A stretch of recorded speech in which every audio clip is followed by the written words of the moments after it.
E a gente tem um quadro aqui chamado UOL Quer Saber. O UOL quer saber o quê? A responsabilidade do SUS no agravamento da pandemia. Ontem o ministro Queiroga ele chegou a comentar que o SUS teria responsabilidade sobre o agravamento da crise no Brasil. A gente perguntou aqui para os nossos convidados o que eles acham a respeito disso.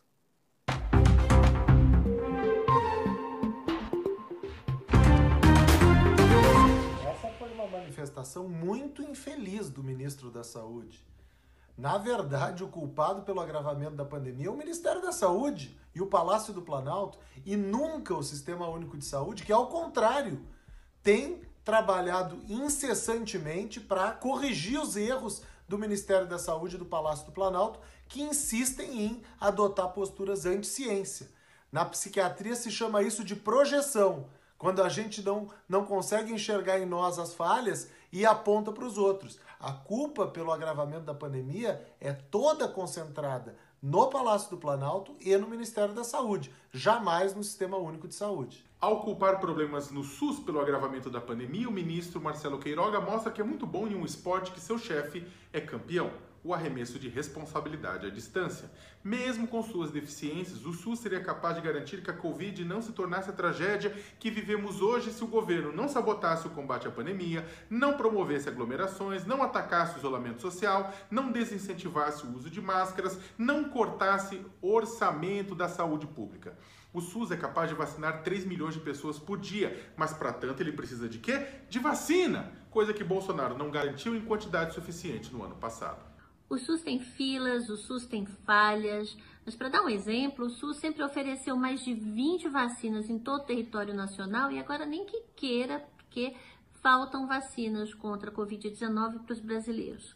Outro exemplo, o SUS tem plenas condições de fazer testagem em massa para a gente ficar de olho em novas variantes a tempo, mas entregaram 300 mil kits de testes no Maranhão, quando a cepa indiana já estava fazendo a festa por lá, provavelmente. Então, o que eu acho é que os nossos gestores é que estão agravando as eventuais falhas do SUS, sem o qual essa travessia seria impossível. O SUS tem sido nosso porto seguro no atendimento da demanda excessiva dessa pandemia. Não fosse ele, muito mais pessoas morreriam por falta de uma assistência adequada. A despeito do subfinanciamento, das políticas erráticas dos governos de um modo geral, ainda nós conseguimos ter a saída do SUS que nos permite que nós tenhamos esperança de melhor atender esta pandemia.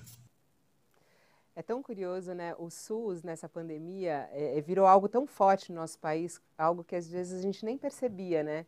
Que ele existia ali. E quando a gente fala SUS, parece que é uma pessoa, né? E é tanta coisa que envolve o SUS, tanta gente que envolve o SUS. Se tem problemas de um lado, tem soluções de outro, tem tanta coisa que dá certo, tem tanta coisa que está errada, né? E os profissionais que trabalham na rede SUS, o desafio, muitas vezes, de você também não ter os instrumentos de trabalho adequado, as condições de trabalho adequado. É muito interessante essa discussão sobre o SUS que a pandemia traz ao nosso país.